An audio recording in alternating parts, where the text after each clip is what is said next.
Hi, thank you so much for watching the video today. My name is Ael Zander, and welcome to my video dealing with today's topic, the Fairy Lenormand. And this is by Marcus Katz and Tali Goodwin, and the artwork, as you can see, it's fantastic. It's done by Davide Corsi. So I wanted to talk a little bit about this deck, which actually I enjoy. Here's the back of the cards for you to look at. And the nice thing about the deck itself is it's very colorful, very beautiful.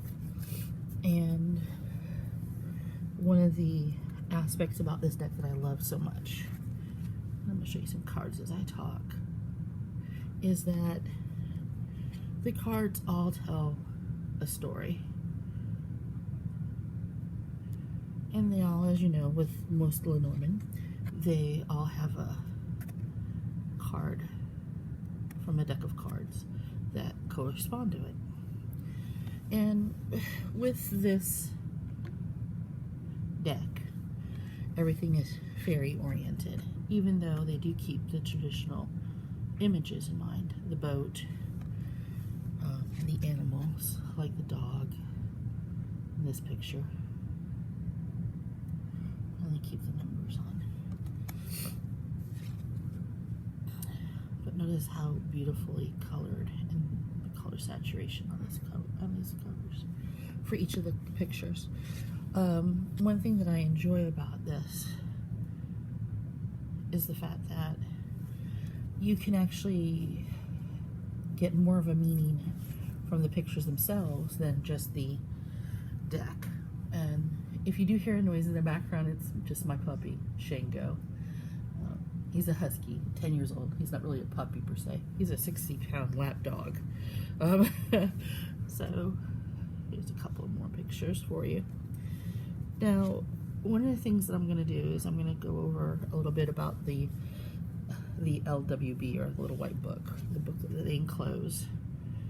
And when it comes to Lenormand, as you probably know, it's become a popular divination tool nowadays. And the nice thing about these cards is that they're good stock.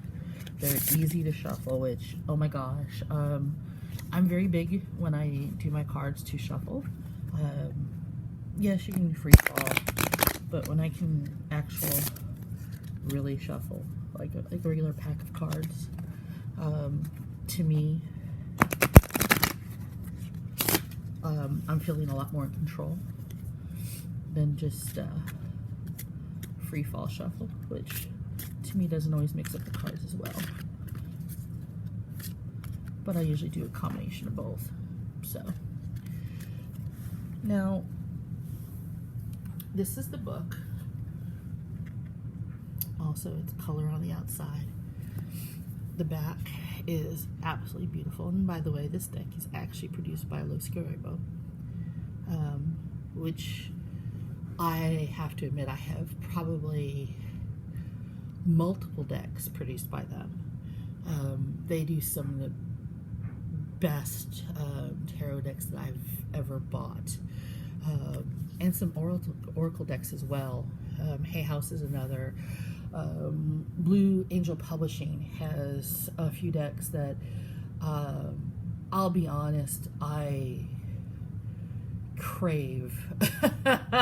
So in time I will probably show you some of those as well. I have a couple of astrology decks that I want to show you, and I have one of Ciro Marchetti's tarot decks that I absolutely do adore. It's actually my go-to tarot deck that I use pretty much every day. I have a mini tarot that goes with me everywhere.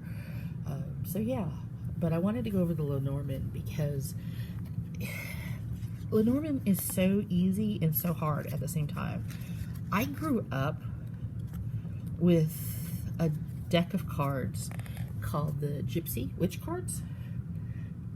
And come to find out with some research that US Games puts them out still. So I have to go pick me up a deck. I grew up learning to do divination with my grandfather. He was actually a big, huge part of my life with a lot of this. So, and these are some of the actual pages with the information on them. And notice that they give you a little black and white portion picture. Other decks have full color pictures, but this specifically gives you the image that you're looking for, which is actually nice, especially if you're in a busy picture. That tells you what to focus on. But in time, you'll be able to just look at the picture and know exactly what you're looking for and the information you're looking at. The other thing that this book does for you, besides that it also comes in multiple languages, which is actually fun to do if you actually know how to speak different languages, is they give you further resources, like learning the Lenormand by Marcus Katz and Tali Goodwin, the Essential Lenormand by Randall George. They give you a Facebook group that's actually available online, which is Learning Lenormand.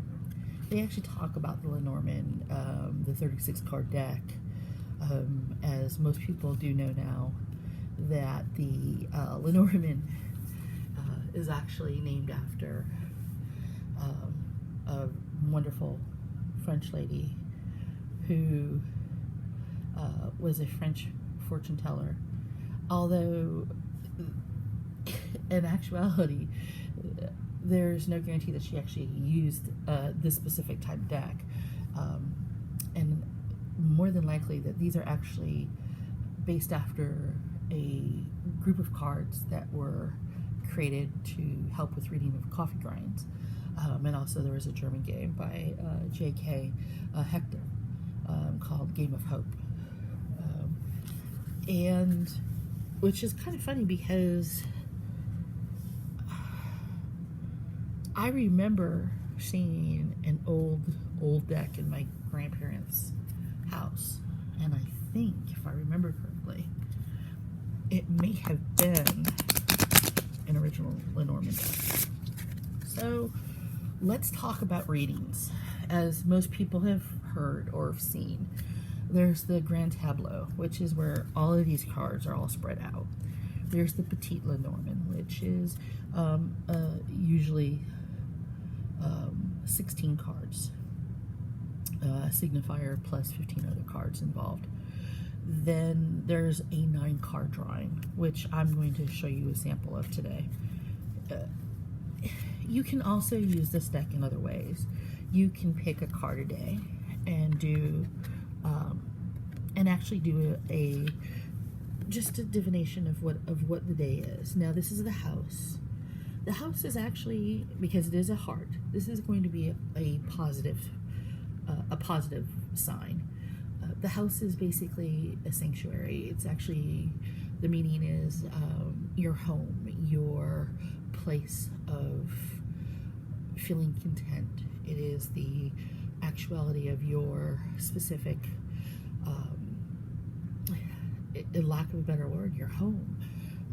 Now in the book, one of the things that it talks about is when they speak of the cards, they talk about not just one meaning, but they will go deeper into it. Like for this, they call the card, which is the house, security. This house is about what makes you feel safe. It is what keeps you grounded and safe. It is what you work towards to maintain a happy life. It can also be the center of your spiritual being. It is you, and it contains your inner light, your soul, and your strength. It is your earthly anchor. So you can do many things with Lenormand cards. I've done a 3-card spread, past, present, future. I've done yes and no questions. So don't feel like you're limited to only doing things in 3s or 9s or multiples of 3s. Now, you probably have heard you have to read all the cards in a reading. That's not true. You're doing this in significance to whatever card ends up being your significator. So, as we're doing the reading, and as I'm doing the reading today, I'm actually going to talk about this a little bit more, because this is actually something that comes up. It's basically common sense versus oh my god, what do we have to do? I'm going to move this deck out of the way for this box out of the way for a moment, because one of the things that comes up is that all the cards are of importance. Now in tarot and stuff, this is true in many ways, because all the cards will link together. There is a straight, especially when it comes to the major arcana. Now, when it comes to Lenormand, everything is going to be centered upon your signifier. So when you find which card is the signifier, and for us here, we actually have 3 cards at the bottom that could be a signifier. So I'm just moving like this a bit here so you can see. We have 27, which has a girl holding the envelope. We have the gentleman, okay, who's looking, and then we have the key, the girl holding the key. So in reality here, it's going to be number 28. That's going to be our signifier. And the thing is just because it's a male doesn't necessarily mean that we're doing a reading for a male. So let me get that straight right now, okay? A lot of people straight off the bat will sit there and say, oh, male cards can't be used for females, female cards cannot be used for males. I cry bull. And the reason is that we all have duality within us. We all carry male and female aspects within ourselves. So, and don't think that you can't be the male significant on this. The meaning of this card could be exactly what is determining your question for the day, or whoever your querent is. It's not a matter of he or she, it's a matter of what's the base of the question. Is the base of the question energy, male or female? Maybe it's both, maybe it's neither. So don't get caught up, sorry about that. Don't get caught up in the idea of your energy must be one or the other, okay? So what we're going to do right now is I'm going to show each card. I'm going to give you a definition on them from the book in relation to this card, which is the last bottom row.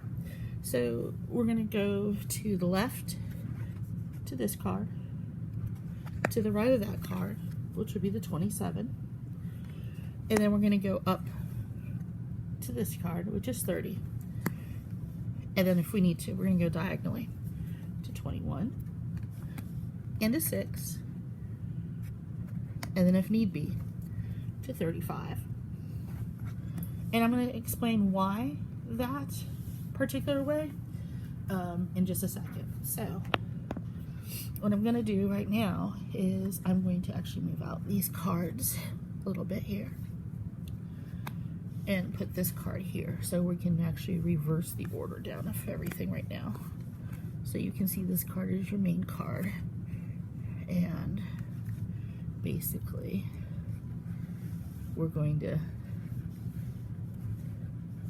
do it so you can see everything in its particular path that you need to have it at. Okay. Perfect. So for 28, which we have right there, for 28, what we're showing is, and I'm going to read it straight from the book, and then I'm going to show you how you can actually discern it for yourself. It's analytical. The gentleman. It says, the house of the gentleman is the masculine house with all the stereotypes and archetypes of masculinity. The lady in the house of a gentleman would show that woman in the situation should take on a more masculine quality, depending on what that might mean for her and the other cards in the reading. So see, even with this book, it's telling you it can be for a woman. It can be that masculine quality inside of her, depending on what other cards of the reading are showing for her. So it can be the stereotype, it can be the archetype of male itself, is that whole masculine concept. So we're going to go to 27, which is right next door, which is when you take a look, and I'm going to show you how to read this card for itself. So we see this lovely little fae. The fae is holding this lovely little envelope that's sealed with wax. It's almost like it's a secret almost. Now, the other thing is you see it's spades. Now I want to focus on that for a second, and the reason why is you will hear people time and again tell you that spades is the evil suit. This is untrue. So let me tell you that right off the bat. The suit that's most negative in connotation is clubs when it comes to actual playing card suits. It's not diamonds, which is always going to be more positive. Hearts, of course, which is more love and family oriented. Spades are actually more about the art itself. It's more about what's going on in the world, what's going on in business, things of that nature. Clubs are actually more the more negative connotations in life. Having to go through hard times, having to deal with negative aspects. So that's one of the things to remember when you look and you see the card itself, the card deck, to look at that aspect. So number 27 itself says, sentiment. The house of the letter. So remember, the letter was the big thing. The house of the letter is where considered communications must be made. The card in this house must be more considered than not, and those around it should be seen in the light of consideration and sympathy. So when they talk about in the house, every card has a position. So when you do the grand tableau and you play out the 36 cards, if your card lands in the position of its number, the 35th card in the 35th place, then that card is in its own house. And therefore it has a specific special meaning upon itself. And sometimes it's very in depth. It's more bringing attention to the matter at hand in a hard, more intent way. So it's something to keep in mind. Now we're going to go to 33, which is this lovely little fae opening the lock with a key. So as we see here, it's diamonds. So we're going to go to that card, and then I'm going to show you a little trick on how to read these cards in order to understand just the first top line in a row, taking on an idea of actually reading it instead of from the book, taking from the cards and being able to make it smoother, more conversational. The third one says key, access. The house of the key can easily unlock the rest of the reading, so give due consideration to this card. It can also lock something, so the cards around this key, the cards around this house may be barriers. So when we look at the cards around that key, around the key card, we're looking at the idea of things being locked or unlocked, depending on the type of card it is.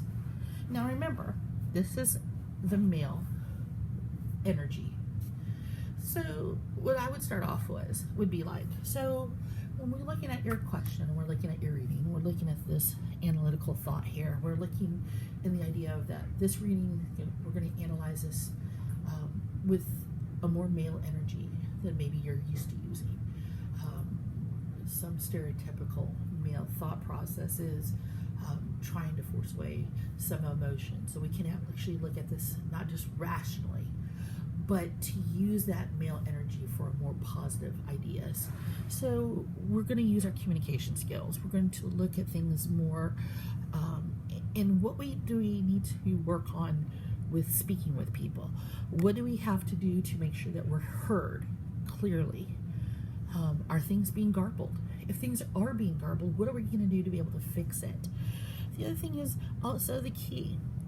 When we look at things with regards to a key of things being opened or closed, what have we done to unlock things lately for ourselves?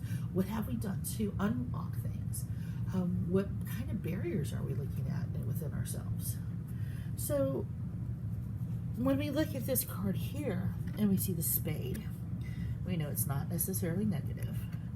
And we see this beautiful flower.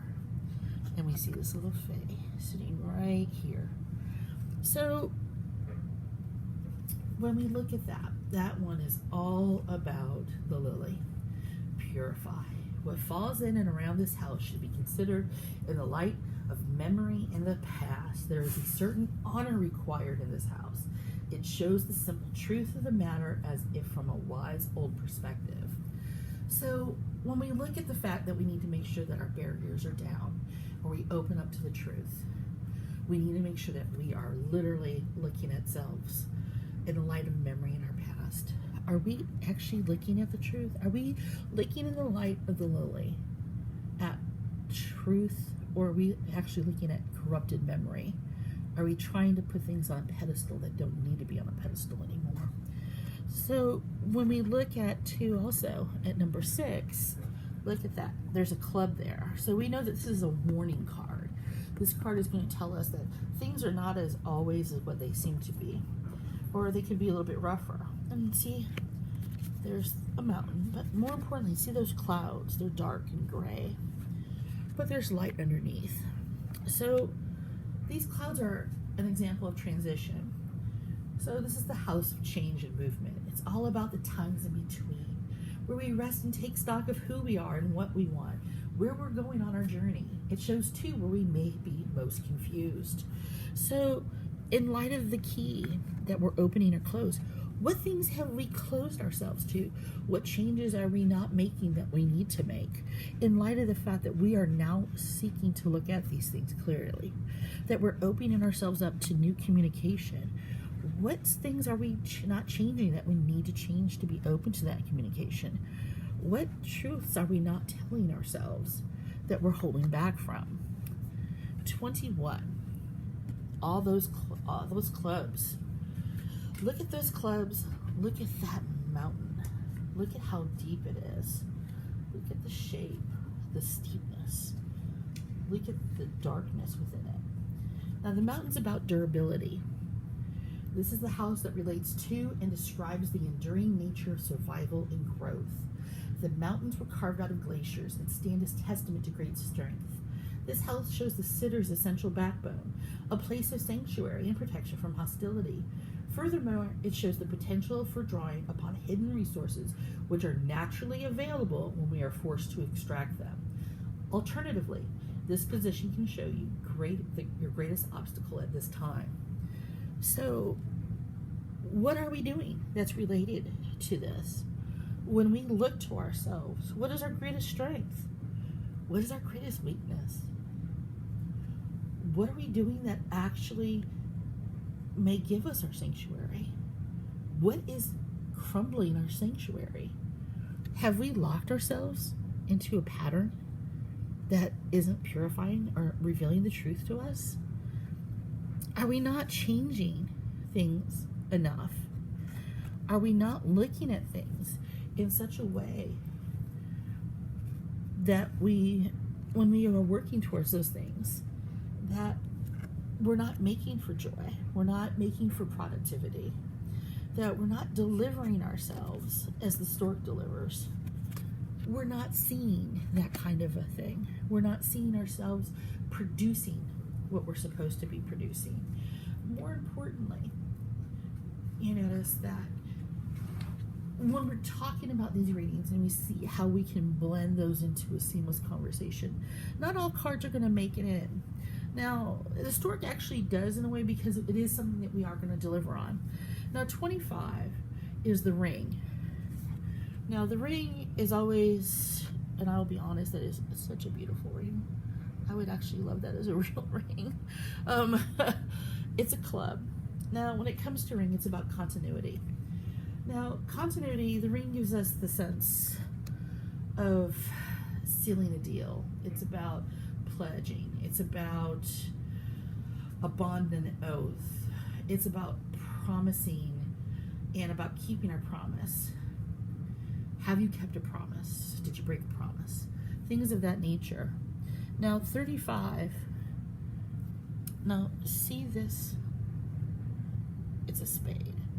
And you see the fae with the creature in the background. See that the face is on them? There is no fear. There is no nothing on there. It's called, see how the fact that she's just anchored there? And that is anchor. It's a standstill. The anchor is something that keeps you from moving. It's basically where, when you look at a reading and you see it anchored, especially if it's on a corner, it's basically keeping the reading being held firm, depending on the questions, the context. It'll tell you what's most long-lasting. So is this going to be around a long time? Is this going to be a short time? When the anchor is there in a position that links up to where you are, yes. Especially if it was like in the middle position, then I would definitely be putting that into the query. Even though it's on the end, in this case, I probably would bring this as a signifier to the talk. So what I would do, and I usually do this as a roundup. So as I would talk about the cards, talk about the meaning and how it means into the question, I would go, so to remind you, you're looking and aspiring for truth. You're looking and seeking out the truth about yourself, whether or not you're locking yourself into things, locking or unlocking things that you need to do. You're looking to communicate better. You're looking to open better forms of communication. You're looking to purify that truth. You're looking to make sure that everything you do is for the betterment of yourself and for others. You want to make sure that you have sanctuary in everything you do. You want to provide that. You don't want to cause problems. You're looking to rectify those problems. This is a time of transition for you. This is a time where things can be a little bit rough, a little bit tough. And we know too that this is a long-term thing for you. This is not something that you've gone blindly into. It's not anything that you've done that is going to be a short-term and done process. This is something you're going to come back to time and time and again for, just to make sure that you're still on the right path. It'll be easier in time and you won't have to spend a lot of time on it, but for right now, this is going to be something that you're gonna have to look deep in and basically make some plans for yourself. Now, in regards to these two cards, we do know that once you get it done, you're going to be joyful. You'll be a little bit happier about stuff. You're going to feel like, oh my God, I delivered on my own promise to myself. And we know that with this pledge, that you are basically pledging yourself to do it over again if need be. That you're keeping a promise to yourself, and that's always a good thing to do. But those two cards are not always necessary to tell you the whole story, as the other ones did. They're just confirming that those major cards that we went through are the truth. So that's a basic Lenormand reading with 9 cards.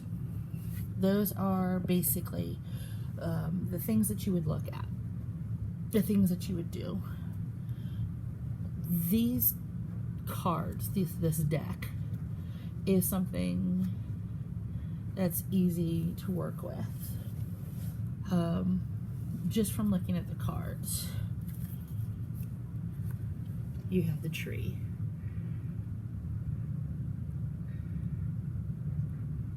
It's great. It's long and enduring. Something that's lasting, that gives both peace, and it also gives you hope of what's to come now and going forward.